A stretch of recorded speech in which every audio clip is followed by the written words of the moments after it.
السلام علیکم ورحمۃ اللہ وبرکاتہ۔ میں محمد امتیاز پلامی۔ معزز ناظرین، بہت ہی افسوسناک اور دردناک خبر ہم آپ کے سامنے رکھنے جا رہے ہیں۔ یہ خبر تبلیغی جماعت کے متعلق ہے اور یہ خبر اتر پردیش کے بنارس سے آ رہی ہے۔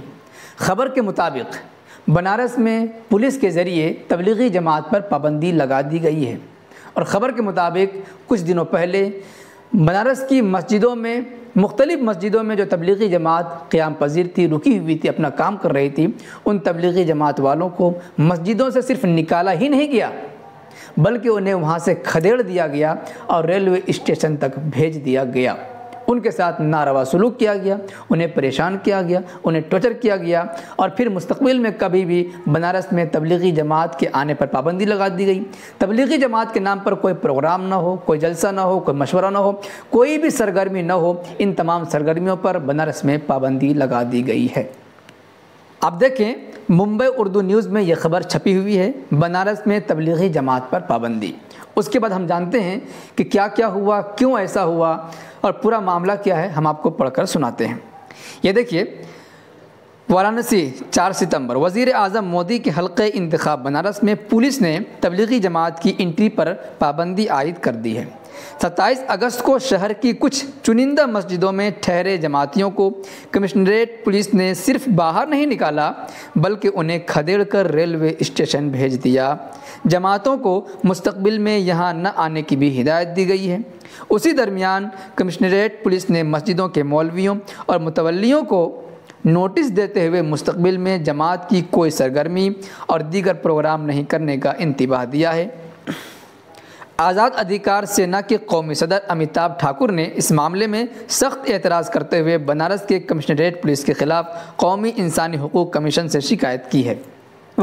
اب سوال یہ ہے کہ پردھان منتری جہاں سے الیکشن لڑتے ہیں، جہاں کے سانسد متعین ہوتے ہیں، جہاں کو گود لیتے ہیں اور سب کا ساتھ، سب کا وکاس، سب کا وشواس کا نعرہ لگاتے ہیں، اسی شہر بنارس کی یہ دردناک خبر ہے جہاں پر تبلیغی جماعت پر پابندی لگا دی گئی اور تبلیغی جماعت کے افراد کے ساتھ ناروا سلوک کیے گئے، انہیں وہاں سے کھدیڑا گیا، ان پر ظلم ستم کیا گیا۔ آخر ایسا کیوں ہوا؟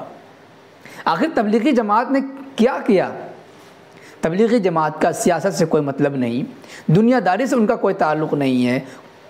تبلیغی جماعت کی وجہ سے کہیں پر فساد نہیں ہوتا، کہیں فتنہ نہیں ہوتا، کہیں دنگا نہیں ہوتا، بلکہ جہاں پر تبلیغی جماعت جاتی ہے وہاں پر بھائی چارہ، امن، امان، شانتی کا ماحول ہوتا ہے۔ یہ تبلیغی جماعت والے پیار محبت کی بات کرتے ہیں، امن و شانتی کی بات کرتے ہیں، اسلام کا پیغام دیتے ہیں، پھر آخر ان پر ظلم کیوں ہو رہا ہے؟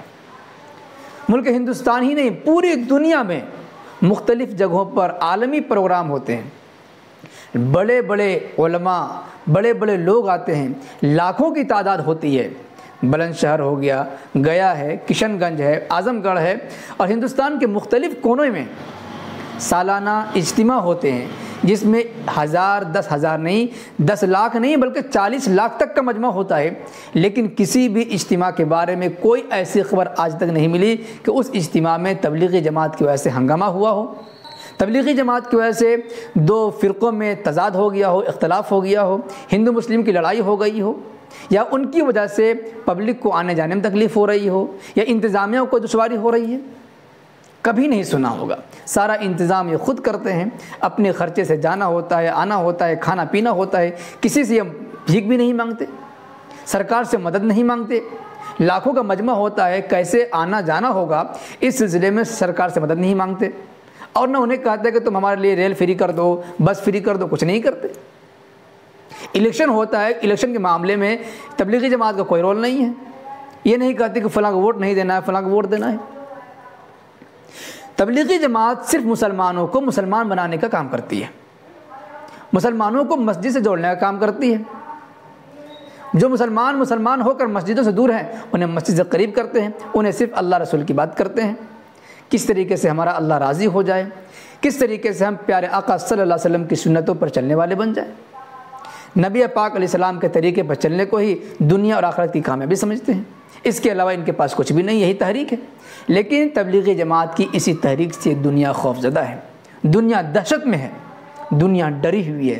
وہ جانتی ہے کہ اگرچہ یہ نہتے ہیں لیکن ان کے پاس پیارے آقا صلی اللہ علیہ وسلم کی سنت ہے۔ اور جب تک ان کے پاس ان کے نبی کی سنت موجود ہے انہیں کوئی شکست نہیں دے سکتا، یہ ہمیشہ ہم پر بھاری رہیں گے۔ اس لیے اس حقیقت کو جانتے ہوئے دنیا خوفزدہ ہے تبلیغی جماعت سے، اور تبلیغی جماعت پر پابندی کی باتیں کرتی رہتی ہے۔ اپنے کورونا کے وقت میں دیکھا تھا کہ تبلیغی جماعت کے خلاف کیسی گھٹیا سازش کی گئی تھی۔ مرکز نظام الدین کو بند کر دیا گیا تھا، تبلیغی سرگرمیوں پر پابندی لگا دی گئی تھی، لیکن اللہ کا کرم ہوا کہ جس تبلیغی جماعت پر پابندی لگائی گئی اسی تبلیغی جماعت کے افراد کی وجہ سے کورونا سے متاثر افراد کو فائدہ ملا، اللہ نے شفا بھی نصیب فرمائی، اس کے بعد تبلیغی جماعت کی واہوائی ہوئی، ان کا نام ہوا۔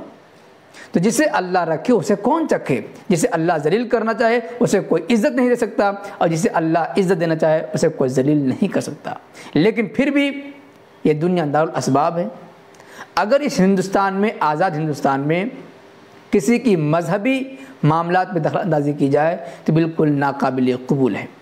امت مسلمہ کو آگے بڑھ کر آنا چاہیے، مسلم تنظیموں کو، مسلم علماء کو، اسکالرز کو اور مسلم رہنماؤں کو آگے آنا چاہیے اور سرکار سے سوال کرنا چاہیے کہ تبلیغی جماعت جس کا سیاست سے کوئی تعلق نہیں، دنیا داری سے کوئی مطلب نہیں ہے، آخر اس تبلیغی جماعت کے ساتھ ایسا ناروا سلوک کیوں کیا جا رہا ہے، اس پر پابندی کیوں لگائی جا رہی ہے؟ یہ سراسر غلط ہے، ظلم ہے، ناانصافی ہے، ہم مسلمانوں کے مذہبی معاملات میں دخل اندازی ہے۔ ویسے اس سلسلے میں آپ حضرات کی کیا رائے بنتی ہے کمنٹ باکس میں ضرور لکھیں، پسند آئے تو لائک کریں اور خوب شیئر کریں تاکہ دنیا تک تبلیغ جماعت کے متعلق یہ حقیقی پیغام پہنچ سکے۔ شکریہ، جزاک اللہ۔ السلام علیکم ورحمۃ اللہ وبرکاتہ۔